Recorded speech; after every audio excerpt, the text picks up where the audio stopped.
मान्छेको रिस र हिंसाको पछाडि उसको डर अथवा कायरता लुकेको हुन्छ।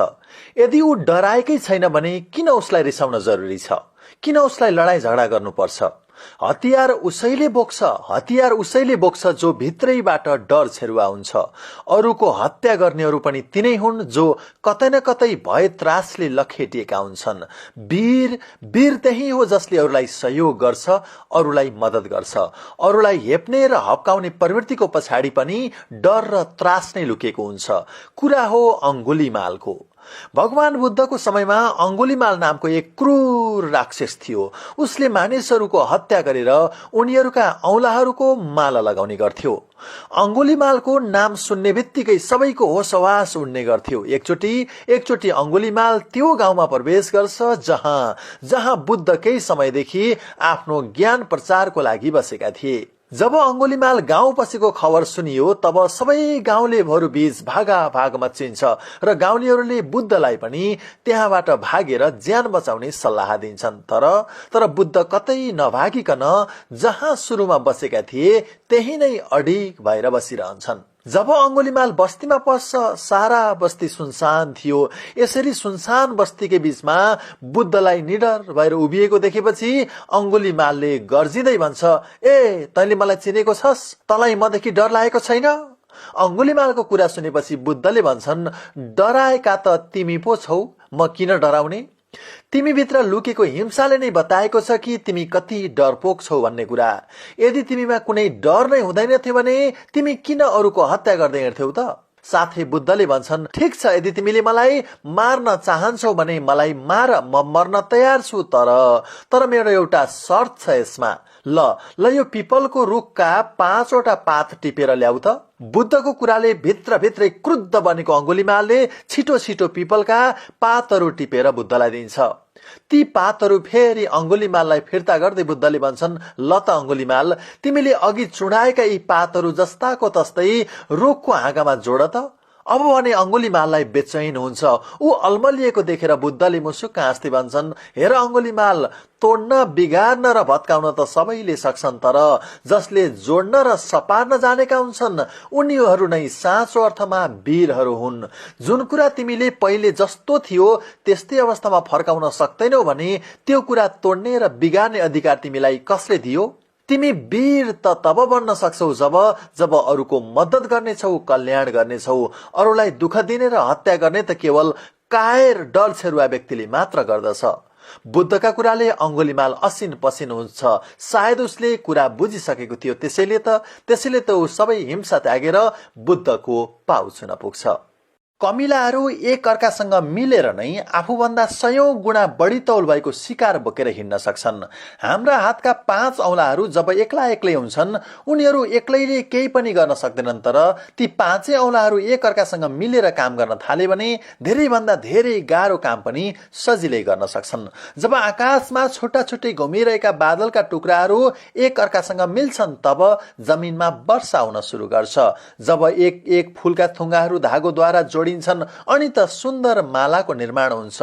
जब 9मती बाजा मध्ये एउटा बाजा मात्र बजाइन्छ त्यसको कुनै सुर ताल हुँदैन, तर जब 9वटा बाजाहरू एक साथ आफ्नो आफ्नो ताल पक्रेर बजाइन्छ तब एउटा छुट्टै संगीतको झंकार गुन्जायमान हुन्छ। त्यसैले हामी टुटेर होइन जुटेर मात्र संसारलाई सम्पन्नशाली र विकसित बनाउन सक्छौं। एका देशमा कुकुर र बिरालो सँगै मिलेर बस्ने गर्थे। एक दिनको कुरा हो, उनीहरू घुम्न निस्किने क्रममा एकजना व्यापारीले भुलवश बाटोमा छोडेको पनिरको ठूलो टुक्रा उनीहरूले फेला पार्छन्। उक्त पनिरको टुक्रालाई बाँडेर बराबर खानुको सट्टा त्यसको भागवण्डा गरिदिनको लागि उनीहरू फ्याउरो कहाँ जान्छन्। फ्याउरोले पनिरको टुक्रालाई बराबर हुने गरी भाग लगाइदिन्छ, तर बिरालोलाई आफ्नो भागभन्दा कुकुरको भाग अलि ठुलो कि जस्तो लाग्छ अनि उसले भन्छ, मलाई सानो, कुकुरलाई चाहिँ किन ठुलो? यो त धाँधली भयो नि। बिरालोको कुरा सुनेपछि फ्याउरोले कुकुरको भागबाट अलिकति पनिरको टुक्रा चक्कुले काटेर आफ्नो मुखमा हाल्दै भन्छ, अब त बराबर भयो होला है दुवैको भाग। फेरि आफ्नो भाग सानो देखि कुकुरले भन्छ, बिरालोलाई ठुलो, मलाई चाहिँ सानो। फ्याउरोले पनि हो त है भन्दै बिरालोको भागबाट एक टुक्रा काटेर क्वाप्प मुखमा हाल्छ। फेरि बिरालोले कुकुरको भाग ठुलो भन्दै कुर्लिन्छ। यता कुकुर र बिरालोको बीचको आपसी झगडा जारी रहन्छ। उता फ्याउरोले एक एक टुक्राको दरले पनिरको स्वाद लिइरहन्छ। एवं रीतले कुकुर बिरालोको झगडा तबसम्म सकिँदैन जबसम्म दुवै कुकुर बिरालोको अगाडि रहेको सम्पूर्ण पनिर सकिँदैन। अलिकति सबैले कम्प्रोमाइज गर्नुपर्छ। मेरो गोरुको 12 टक्का भन्ने स्वभावले अन्त्यमा हामीलाई नै घात हुनेछ। त्यसैले कवि शिरोमणि लेखनाथ पौडेल भन्छन्, मिलेर काम गर्नाले हुन्छ अत्यन्त फाइदा, एकता हेर कस्तो छ माउरीको महमा सदा। मिलेर काम गर्नाले हुन्छ अत्यन्त फाइदा, एकता हेर कस्तो छ माउरीको महमा सदा। कुरा त्यो बेलाको हो जुन बेला समाजमा दास प्रथा व्याप्त थियो। मानिसहरू आफ्नो घरमा कामदारको रूपमा दास दासीहरू राख्ने गर्थे। एक गाउँमा एक मुखिया थिए। उनको घरमा धेरै दास दासीहरू थिए। ती मध्ये एक थियो बुद्धिराम। बुद्धिराम नामको मात्र होइन, व्यवहार र बुद्धि विवेकले पनि भरिएको थियो। त्यसैले गर्दा त्यो गाउँमा बुद्धिरामको ख्याति सबैतिर फैलिएको थियो। एक दिन ती मुखियाले पनि आफ्नो दास खुबै बुद्धिमान भएको चर्चा सुन्छन् र घरमा आएर उसको बुद्धिको परीक्षा लिने विचार गर्छन्। उनले बुद्धिरामलाई बोलाएर भन्छन्, आज म तिम्रो परीक्षा लिँदैछु।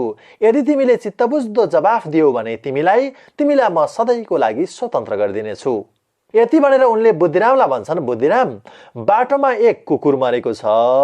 त्यसको जिउबाट यस्तो अङ्ग काटेर ल्याऊ जुन अङ्गले मानिसलाई महान बनाउँछ।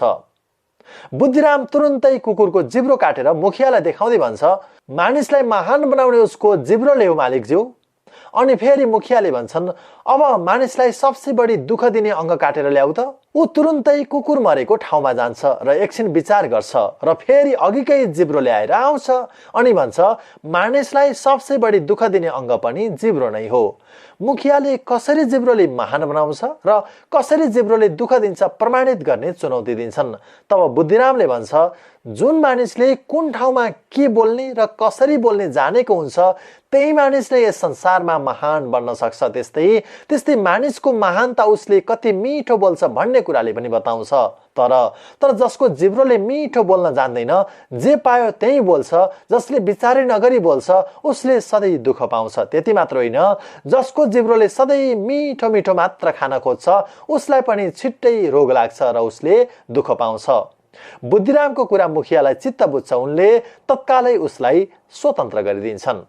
खाल्डोमा खसेको गधा। मित्रहरू, एक किसानले आफ्नो घरमा गधा पालेर राखेको थियो। तर गधा बिस्तारै बुढो र कमजोर हुँदै गइरहेको थियो। एक दिनको कुरा हो, गधा मैदानमा चरिरहेका बेला अचानक एक खाल्डोमा खस्न पुग्छ। आफ्नो गधा खाल्डोमा खसेको देखेपछि किसानले उसलाई बाहिर निकाल्ने निकै प्रयास गर्छ। तर खाडल धेरै गहिरो भएको हुनाले उसको प्रयास व्यर्थ हुन्छ। एकछिन सोचमग्न भएपछि किसानको मनमा पाप पलाउन थाल्छ। उसले मनमा नै भन्छ, आखिर गधा बुढो पनि भएको छ, खाडलबाट यदि बाहिर निकालिहाले पनि भारी बोक्न सक्ने पनि होइन।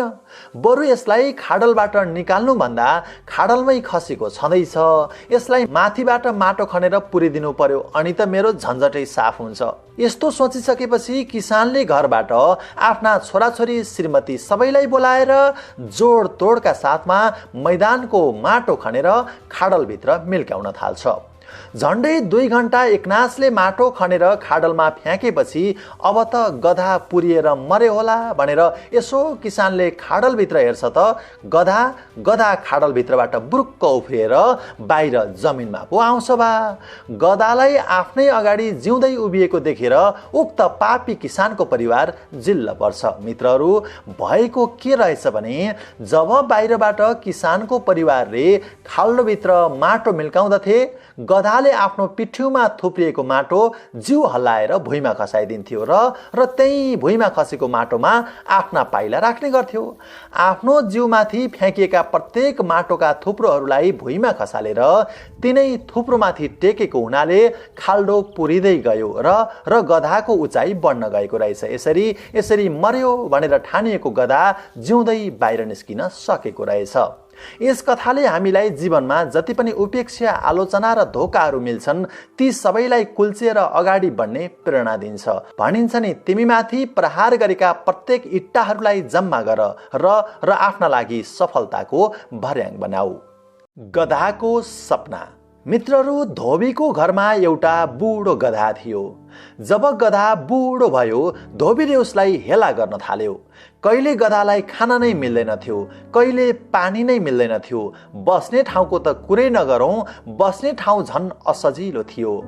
आफूलाई त्यति विधि हेला गर्दा पनि धोबीकै घरमा बसिराखेको गधालाई देखेर धोबीको कुकुरले सोध्छ, तिमीलाई धोबीले यति धेरै हेला गर्छ, तिमीलाई त उसले जहाँ गए जाओस् भनेर दाम्लोले बाँध्न समेत छोडिसकेको छ, तैपनि तिमीले धोबीको घर किन छोड्न नसकेको?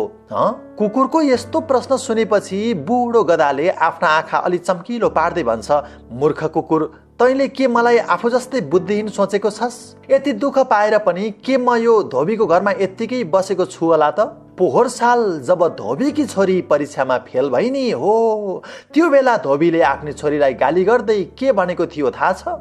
उसले तँलाई अल्छी केटी, यदि त अर्को साल पनि फेल भइस् भने त्यही बुढो गधासँग तेरो बिहे गरिदिन्छु, बुझिस्?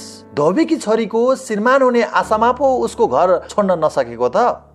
मित्रहरू, यो कथाको मर्म हो कि जुन ठाउँमा बसेर आफ्नो सपना पुरा हुँदैन त्यो ठाउँमा बसेर पटक्कै काम छैन।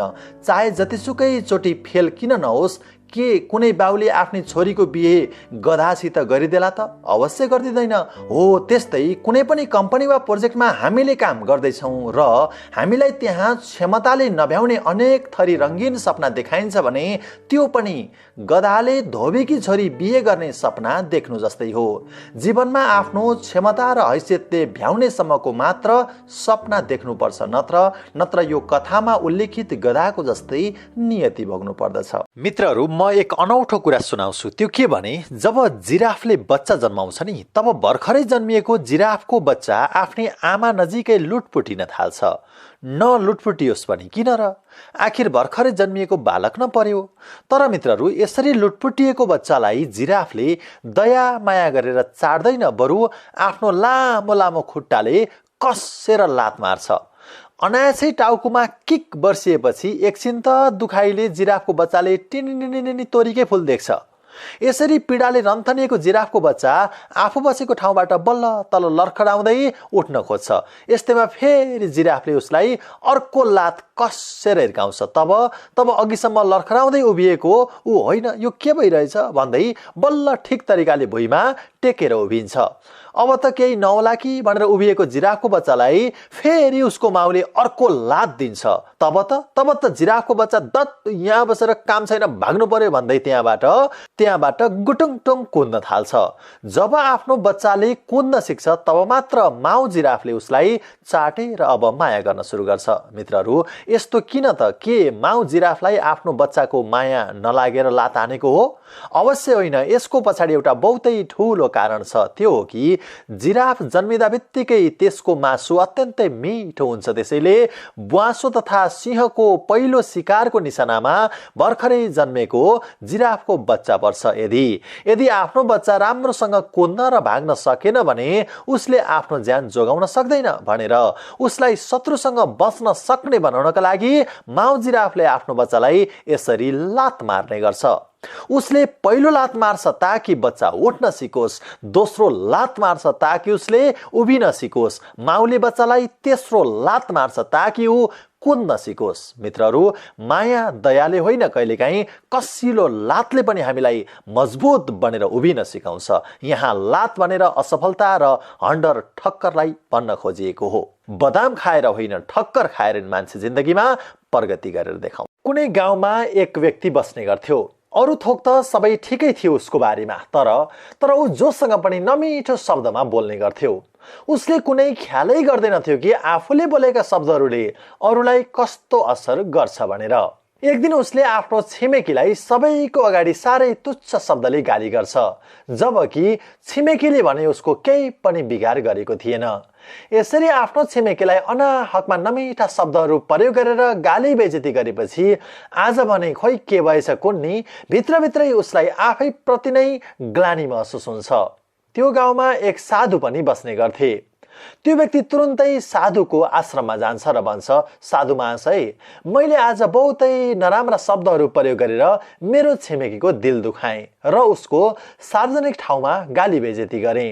अहिले मलाई निकै पछुतो भइरहेको छ। कुनै उपाय बताउनुहोस् न, ताकि मैले प्रहार गरेका ती शब्दहरू फिर्ता लिन सकूँ। यस्तो कुरा सुनेपछि साधु एकछिन गम्भीर हुन्छन् र भन्छन्, ल ठिक छ, एउटा काम गर त। तिमीले पहिले चराका मसिना र तीखा प्वाखहरू जम्मा गर र ती प्वाखहरूलाई सहरको सबैभन्दा अग्लो बिल्डिङको छतमा गएर उडाइदेऊ। अरूको चित्त दुखाएकोमा पीडाले रन्थनिएको त्यो व्यक्ति तुरुन्तै प्वाखहरू जम्मा गर्छ र साधुले भने बमोजिम सहरको बीचमा रहेको अग्लो बिल्डिङबाट ती प्वाखहरूलाई उडाइदिन्छ। उसले उडाएका प्वाखहरू चारैतिर हावामा उड्दै उड्दै सहरको टाढा टाढासम्म फैलिन्छन्। यसरी साधुले लगाएको काम गरेर ऊ फेरि साधु भएकै ठाउँमा आउँछ र भन्छ, ल हजुर, मेरो मनको पीडा त कम भएन त, प्वाख त मैले उडाएँ, तैपनि मेरो मन शान्त भएन हजुर। यस्तो सुनेपछि साधुले भन्छन्, अहिले कहाँ हुन्छ, अब अघि तिमीले उडाएका ती सबै प्वाखहरू एक एक गरी जम्मा गरेर ल्याऊ त। ऊ हुन्छ भन्दै फेरि पहिलेकै ठाउँमा गएर प्वाखहरू खोज्छ त एउटै पनि प्वाख पुले फेला पार्न सक्दैन। लामो समय खोज्दाखेरि पनि पुरै प्वाखहरू हात नलागेपछि निराश भएर ऊ साधु भएको नजिक आउँछ र सारा वृत्तान्त बताउँछ। तब साधुले सम्झाउँदै भन्छन्, अरूलाई नमिठा शब्द प्रयोग गरेर गाली बेइज्जती गर्नु पनि सहरको अग्लो बिल्डिङमाथि चढेर प्वाख उडाउनु जस्तै हो। जब तिम्रो हातबाट एक पटक प्वाखहरू फुत्किन्छन् नि, ती फेरि फर्केर आउँदैनन्। त्यसैले तिमीले बोलेका शब्दहरू पनि त्यस्तै हुन्। बोल्नु अगाडि नै ध्यान दिएनौ र मानिसको भावनाको ख्याल गरेनौ भने बोलिसकेको वचन कदापि फिर्ता लिन सक्ने छैनौ। महत्त्वपूर्ण कुरा यो हो कि बोल्नु अगाडि नै ध्यानपूर्वक विचार पुर्याएर बोल्नु। एकचोटि एउटा जंगलमा भीषण आगलागी हुन्छ। जंगली जनावर र पशु पक्षीहरू ज्यान जोगाउनका लागि यताउता भाग्न थाल्छन्। भाग्न नसक्ने जनावरहरू र ती जनावरका साना साना बच्चाहरू आगोले पोलेर घाइते भई चिच्याउन थाल्छन्। जंगलको उक्त आगो निभाउनका लागि कतैबाट पनि कुनै पहल गरिएको थिएन। अब त जंगलको उक्त भीषण आगो नजिकैको मानव बस्तीसम्म पुग्ने निश्चित जस्तै थियो। यसरी जंगलमा आगो लागिरहेको एउटा रुखमा बसेर भँगेरा र कागले पनि टुलु टुलु हेरिरहेका थिए। जिउँदै जल्दै गरेका जनावरहरूका दर्दनाक चित्कार र धुवाको कालो मुस्लोको बीचमा भँगेराले कागलाई भन्छ, कागदाई कागदाई हेर न, साह्रै अनिष्ट हुन लाग्यो, हामीले आगो निभाउन केही गर्न सकिन्छ कि सोचौँ न। भँगेराको यस्तो कुरा सुनेपछि कागले निश्चिन्त पाराले भन्छ, हामी यति साना छौँ, हामीले कसरी यति ठुलो आगो निभाउन सक्छौँ र? हामीले त रुखमा बसेर हेर्नुको कुनै विकल्प छैन, बुझ्यौ? यो जंगल उजाड भयो भने के भो र? अर्को जंगलमा बसाइ सरौँला नि, किन चिन्ता लिन्छौ भँगेरा भाइ? चिन्ता मत करो, आओ रमिता देखो। कागको यस्तो कुरा सुनेपछि खिन्न हुँदै भँगेराले भन्छ, उसो भए तिमी बसिराख, म चाहिँ जति सक्छु त्यति भए पनि आगो निभाउने प्रयास गर्छु। भँगेरा भुर्र उडेर नजिकैको तलाउमा जान्छ। आफ्नो चुच्चो भरि पानी भर्छ र ल्याएर त्यही जंगलको दन्किरहेको आगोमा खन्याउन थाल्छ। भँगेराले पटक पटक उड्दै चुच्चोमा पानी ल्याउँदै आगोमा खनाउँदै, पानी ल्याउँदै आगोमा खनाउँदै गरिरहेको नजिकैको रुखमा बसेर कागले हेरिरहेको थियो। ऊ मुसु मुसु हाँस्दै भँगेराको खिल्ली उडाइरहेको थियो। ए मूर्ख भँगेरो, नचाहिने काम नगर न। एक त तिमी यति सानो छौ, त्यसमाथि तिम्रो चुच्चो झन् सानो छ। तिमी एक्लैले चुच्चोमा ल्याएर खनाएको पानीले के जंगलको आगो निभाउँछु भन्ने ठानेका छौ? भँगेराले कागको कुरा पटक्कै सुनेन। ऊ पटक पटक उड्दै पानी ल्याउँदै खनाउँदै, पानी ल्याउँदै खनाउँदै गरिरह्यो। तर उसले ल्याएको पानीलाई जंगलको आगोले एक रत्ती पनि टेर्दैन थियो। दिनभरि पानी बोक्दा बोक्दै, पानी बोक्दा बोक्दै भँगेरा लखतरान भएर थाक्यो। साँझ पनि पर्न लाग्यो। खुसीको कुरा यो भइदियो कि जंगलको आगो बस्तीसम्म पुगेन। आगो अब लगभग निभिसकेको थियो। उता उता भँगेरा भने उड्न समेत नसक्ने भएको थियो। ऊ अब बेहोस हुन मात्र बाँकी थियो भनौँ न। यसरी आगो निभाउने भन्दै उड्दा उड्दै थकित भएर एकछिन सुस्ताइरहेको भँगेरालाई जिस्काउँदै कागले भन्छ, एक्लै निभाइयो होइन त भँगेरा भाइ जंगलको आगो? यस्तो कुरा सुनेपछि भँगेराले जवाफ दिन्छ, सुन काग दाइ, मेरो कारणले आगो निभ्यो कि निभेन दोस्रो कुरा हो, तर जुन दिन यो जंगलको इतिहास लेखिनेछ त्यो दिन मेरो नाम आगो लगाउनेवालामा होइन, तिमी जस्तो रमिता हेरेर बस्नेमा होइन, आगो निभाउनेवालामा लेखिनेछ। वाओ! जुन दिन यो जंगलको इतिहास लेखिनेछ त्यो दिन मेरो नाम आगो लगाउनेवालामा होइन, तिमी जस्तो रमिता हेरेर बस्नेमा होइन, आगो निभाउनेवालामा लेखिनेछ। अब भने काग स्तब्ध भयो। मित्रहरू, जंगलको आगो भँगेराले बोकेर ल्याएको पानीले निभाएको पक्कै होइन, तर जंगलको आगो निभाउन भँगेराकै मुख्य भूमिका छ। कसरी भन्नु होला भने मानव बस्तीमा जंगलको आगो पस्ने भएपछि सरकारले त्यहाँ अग्नि नियन्त्रण टोली खटायो, तर उक्त टोलीका सिपाहीहरू कसैलाई पनि जंगलमा कहाँनिर पानीको स्रोत छ थाहा थिएन। भँगेराले पानी बोकेर यताउता उडिरहेको देख्दा उसैको बाटो पछ्याएर अन्जान सिपाहीहरूले पानीको स्रोत पत्ता लगाए अनि त्यही पानी प्रयोग गरेर जंगलको आगो निभाए। मित्रहरू, जब केही सामाजिक काम गर्नुपर्ने हुन्छ, जब व्यतिथिका विषयमा बोल्नुपर्ने हुन्छ, तब हामी म त सानो छु, गरिब छु, कम पढेको छु, मैले गरेको सहयोगले के नै योगदान हुन सक्छ र म एकजनाले बोलेर के होला र म एकजनाको आवाज कसले सुन्छ र भन्छौँ। तर एक्लै भए पनि असल कामका लागि आवाज बुलन्द गर्नुहोस्। भनिन्छ नि, एउटा दियो जल्न समय लाग्छ, जब एउटा दियो जल्छ त्यसले 1000 दियोहरू जलाइदिन सक्छ। एक व्यक्ति सडकमा सधैँ भिख माग्न बसिरहेको हुन्थ्यो। उसको गरिबी देखेर सबैलाई दया लाग्थ्यो। एक दिनको कुरा हो, दधिराम त्यहीबाट अफिसबाट आफ्नो घर जाँदै थिए। यो दिन उनी भिखारीलाई देखेर टक्क अडिए। उनले मनमनै भन्छन्, सधैँ म यो बाटो हिँड्छु, तर कहिल्यै मैले उसलाई सहयोग गरेको छैन। जे पर्यो, आज तल बुझेको दिन पनि छ। यसलाई 15,000 मध्येबाट 1,000 त दिनु परिहाल्यो। आखिर मलाई 14,000ले परिवार पाल्न पुगेकै छ त। उनले 1,000 रुपियाँको नोट निकालेर उक्त भिखारीलाई दिन्छन्। दधिरामको 1,000 सहयोग पाएर भिखारी बहुतै हर्षित हुन्छ। अब उसले जहाँ देखे पनि दधिरामलाई चिन्न थालिहाल्यो। अर्को महिना पनि जब तल बुझ्ने दिन आयो, किन दधिरामको मन पग्लियो। उनले त्यो माग्नेलाई यसपटक पनि 1000 रुपियाँ सहयोग गर्छन्। मित्रहरू, त्यसपछि त यस्तो भयो कि हरेक पटक तल बुझ्न साथ उनले त्यो भिखारीलाई 1,000 जहिले पनि छुट्याएरै राख्ने गरे। यसरी धेरै महिना बितिसकेका थिए। हरेक पटक दधिरामबाट महिनाको अन्तिम दिन त्यस माग्नेले 1,000 रुपियाँ पाउने गर्थ्यो। मित्रहरू, एक महिना भने अलि अनौठो भयो। महिनाको अन्तिम दिन त्यस माग्नेले दधिराम त्यो बाटो हिँडेको देखेन। उसले सोच्यो, सायद यो महिना छिटो तलब आएन होला। भोलिपल्ट पनि हेर्यो, दधिरामलाई उसले देखेन। एक हप्ता कुर्दा पनि उसले दधिरामलाई देखेन। यसरी बाटो हेर्न थालेको 10औं दिनमा जब उसले दधिरामलाई देख्यो, उनी आफ्नो अफिस हतार गइरहेका थिए। त्यो माग्नेले उनलाई बाटोमा छेक्दै भन्यो, यो महिना त तपाईँ मलाई सहयोग गर्न आउनु भएन नि, किन नि? दधिरामले भन्छन्, मेरी श्रीमतीलाई गम्भीर रोग लागेर मैले उनलाई अस्पताल लगेको थिएँ। यो महिना त उनलाई उपचार गर्दा नै पुरै 15,000 तलब सकियो। तब त्यो माग्नेले आफ्नो मुख बिगार्दै भन्छ, त्यसो नभन्नुहोस् न सर, श्रीमती बिरामी भइन् भन्दैमा मेरो भागको पैसा पनि त्यसरी खाइदिन पाइन्छ त भन्या। ल हेर्नुहोस् मित्रहरू, कहिले पनि मान्छेलाई माछा मारेर नदिनुहोस्। सक्नुहुन्छ माछा मार्न सिकाउनुहोस्। यदि कसैले सित्तैमा सहयोग पाएको छ भने त्यसलाई बहुतै हल्का ढङ्गले लिने गर्दछ। त्यसैले कसैलाई पनि अधिक दयामाया देखाउनु पनि घातक सिद्ध हुन्छ। बलियो शत्रु। मित्रहरू, कुरा सन् 1980 ताकाको हो। अमेरिकामा पेप्सीले कोका कोलालाई नराम्ररी टक्कर दिइरहेको थियो। कतिपय ठाउँमा त कोका कोलाको मार्केट समेत पेप्सीले कब्जा गरेको थियो। यस्तो स्थितिबाट भयभीत भएका कोका कोलाका अधिकारीहरू अब कसरी पेप्सीलाई मार्केटबाट डाउन गर्न सकिन्छ भन्ने योजना बनाउन आफ्नो सिइओ कहाँ छलफलका लागि पुग्छन्। त्यो बेला कोका कोलाको प्रमुख कार्यकारीको रूपमा थिए रबर्टो गुजेटा। जब आफ्ना अधिकारीहरूले पेप्सीसँग कसरी प्रतिस्पर्धा गर्ने र उसलाई मार्केटबाट कसरी पत्ता साफ गर्ने बारेमा रबर्टोसँग सल्लाह लिँदै थिए, तब रबर्टोले भने, साथीहरू, हामीले अहिले हाम्रो दुश्मन पेप्सीसँग लड्ने होइन। पहिले मलाई यो बताउनुहोस् त, प्रत्येक अमेरिकी नागरिकहरू दिनमा कति पेय पदार्थ पिउँछन्? अधिकारीहरूले झटपट उत्तर दिन्छन्, 14 औंस महाशय। उसो भए अहिलेसम्म कोका कोलाले 14 औंस मध्ये कति भाग ओगट्न सकेको छ त नि? अधिकारीहरूले फेरि बोल्छन्, 2 औंस मात्र। यस्तो सुनेपछि रबर्टोले चकित भावमा प्रतिप्रश्न गर्छन्, मात्र 2 औँस?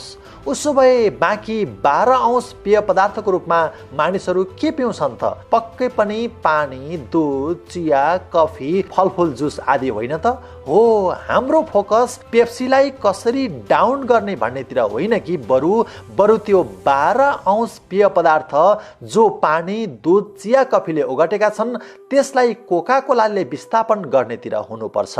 जब मान्छेलाई केही चिज पिउन मन लाग्छ, सुरुमा उनीहरूले कोका कोलालाई सम्झिने बनाउनु पर्छ। रबर्टो गुजेटाको यस्तो कुरा सबैलाई चित्त बुझ्यो र कम्पनीले अमेरिकाका प्रत्येक गल्ली गल्लीमा भेन्डिङ मेसिन राख्न सुरु गर्यो। कोका कोलाले राखेका भेन्डिङ मेसिन यस्ता थिए कि जसमा ग्राहकले पैसा हाल्दा बित्तिकै जुनसुकै बेला चिसो कोका कोला पिउन सक्दथे, जसले गर्दा कोका कोलाको व्यापार विस्फोटक तरिकाले बढाइदियो। यसरी आज आएर विश्लेषकहरू बताउँछन् कि आफ्नो प्रतिस्पर्धीलाई सिद्ध्याउनतिर नलागेर आफूलाई मजबुत बनाउनतिर लागेकै हुनाले कोका कोलालाई आजसम्म पनि पेप्सीले जित्न सकेको छैन। मित्रहरू, यो दुनियाँमा अरूका खुट्टा काटेर कहिल्यै अग्लो हुन सकिँदैन। आफू अग्लिनका लागि आफ्नै उचाइ बढाउनु पर्छ।